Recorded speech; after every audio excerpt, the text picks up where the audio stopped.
All right, let's take a second to talk about culling photos. And basically this means picking out the best photos. So in this video, I'm gonna demonstrate my process for how I pick the best photos, and I'm going to use a 5-label system for how I label my photos throughout the culling process. So let's get started. So let's use these Cull photos as an example. I have 8 here. Normally you would probably have a couple hundred, like for example with this shoot or at this gem and mineral convention, couple hundred photos. So this process can take a little while. I would set some time aside for it, but we're gonna go through these 8 photos rather quickly, and I'm gonna show you basically what my process is. So let's start right from the top here. So we got this first photo here, and I'm gonna use this quick develop module to up the exposure a little bit just to see if it's something I like. And oftentimes I'll shoot underexposed to save the highlights, so I end up using this quick develop module a lot, mainly with this exposure button. So say I end up liking this photo. Looks like a good photo that I'm gonna want to edit. So I'm gonna go ahead and right click, go to set color label, and I'm gonna change it to red. I could also use the number 6 to label that red. And the red color label means that it is a photo that I want to edit. I'm gonna come back and I'm gonna edit it later on. So moving on to the next photo. Say I look at this photo here and I like this photo. So I'm gonna go ahead and flag it 6 red, but maybe I actually wanna go through and start to do some basic edits on it because I'm a little bit excited about this photo. I like the way this color is hitting this tree, and let's go ahead and do some edits and see what happens here. So maybe we pop some of this stuff, and I'm gonna get into the actual editing process later. I'm simply using this as an example. Say I wanna pop these greens a bit, and maybe add a basic vignette for now. But say I wanna come back to this later. You know, I'm halfway through editing it. I'm like, okay, this is cool. Maybe I wanna go back and remove this signpost at a certain point. So I'm gonna go to the library, and I'm gonna change this from a red to a yellow. And the yellow color label means that I have already started editing it and I need to come back and finish it. Most of the time I just finish an entire edit in one session, especially if it's a pretty basic photo. But if it's an advanced Photoshop edit with, you know, exposure blending, all sorts of stuff, it can take an hour or two to edit some of these photos. So that's really where the yellow tag comes into handy. So moving on here, let's say I'm looking at this photo right here of this turkey looking thing, and say I just want to do some basic edits to it. I like it like that, and say I'm already done with this photo, you know, like that's it. I just want to keep that and I'm done. So the label that I would use for that would be a green color label, which is number 8. And by the way, I didn't mention it, but yellow is 7 if you didn't get that. So green means that that is a completed photo. I don't need to go back and edit it. So those are the 3 tiers of colors that I use for labeling. But we still got 2 more labels that I'm gonna go through. So moving on, say we got this next photo in line here. And say I just, you know, I'm indifferent to this photo. It's a little blown out, but it's a nice composition. Maybe I don't want to edit it yet. I'm just gonna leave it. Like, it's not bad enough that I want to delete it, but it's not exciting enough that I want to go ahead and edit it. So I'm not gonna do anything with it. I'm just gonna leave it there. The next photo is, say we got this one here.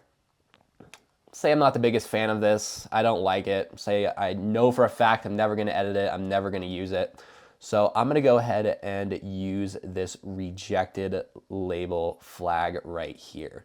So that's also shortcut X on your computer, and it's gonna pop up this red flag. That means I wanna go back and delete that at a certain point at the end of all this culling process once I've gone through all the photos. No mas, I don't want that photo.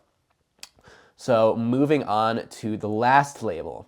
So say we're looking at this photo, and you know, it's a pretty nice photo of these little parrots right here. We're gonna zoom in a bit, do some edits. Maybe up the contrast a bit, Maybe I, turn this a little bit to get it a bit more centered. Boom. Add a little vignette, and say we're done with this photo. Obviously I'm not done with it, but for the sake of this video, let's say I'm done with it. So I would go through and I would set that to a color label green. The next step would be to export this photo because it is completely done. So let's say I go to export and export it to my downloads file, and boom, that's exported. I'm gonna go through and show you my export process later, but that is just for the sake of this label. Once it has been exported to the file as a JPEG, I'm gonna go ahead and flag it with a white flag. You can also do keyboard shortcut P for this, or you can right click and go to set flag flagged. So that means the photo is done and exported, and if I need to make changes to that, I'm gonna have to re-export it again, and that's what that reminder is. It is out of the system. So those are the 5 labels we got to review. The red means need to edit, yellow halfway edited, green means completely edited, green with a flag means it's completely edited and exported, and the black flag means it is rejected and I want to delete it. So the next step would be to go through and delete all of these rejected photos from my computer. So one thing you don't want to do is just right click and go remove from collection, because this is just going to remove it from this collection in Lightroom and it's not actually going to delete the file.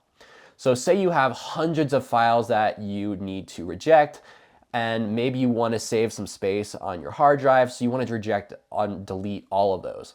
You're going to go up to catalog here and click all photographs, and you're going to sort these by rejected. So that's going to go through and pop up all of the photos you've rejected. And when you right click on this, you're now going to have the option to remove the photo and delete from disk. So if I click this button, it's going to go ahead and delete that photo from the actual hard drive and Lightroom. It's just going to be completely gone forever. So only reject photos that you don't want anymore. And as you can see, it is completely gone from here. And that's how you get rid of photos. So continuing along with this filter up here, this is a great way to go ahead and see all of the photos that you have flagged. So say I want to see all the photos I've exported in 2022. So if I click this flag up here, it's going to sort all those, and I can see all of the photos that I've exported. And since they're green, it means I've completed editing those. As you can see with this yellow one, it means I went back and I started editing again, and I still need to go through and finish that edit. And since it's flagged, it means I already exported that, so I need to go through and export that again once I finish the edit. And that is basically the system that I have for culling photos. I do have one more way and one more flag that I do use on occasion, but it's not for everybody. So as we talked about in a separate video, I have a very scrapbooking mindset for how I like to construct my photos. My rules are, if I've taken the photo, then I could go ahead and do whatever kind of exposure blend, sky replacement that I want to do. So this naturally leads to a mindset where if I see a sky that I like, I'm going to go ahead and save that sky. So let's use this photo as an example.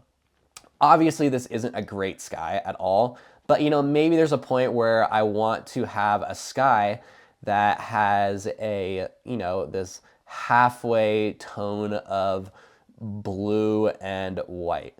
So I'll go through, do basic edits to that. Let's say I like this one. I want to go back and have this as a reference for a sky to use in the future.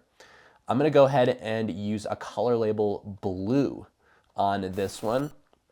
And that way I could go through and sort my photos, if I'm ever looking for a sky, by blue and see all the skies that I have saved. It's nice to have a collection of skies that you've taken if you ever need a sky to replace. So that's what I use the blue label for. Now, there's a few other labels that other people use. I honestly don't use them. So there's the rating stars, which is 1 to 5. And I don't use this because I spend too much time thinking about it. I'll sit there for 30 seconds and be like, is this a 3 or a 4?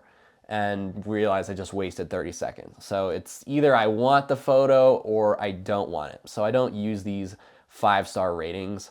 And I also don't use the purple or the custom color. You could use them if you want. Perhaps you could use purple for commercial shoots. Maybe you want to keep it separate from your fun hobby shoots. That's a label idea, but that is the process for how I cull all my photos. So in the next video, we're going to start getting into the editing process more in depth. Let's cut over to that video.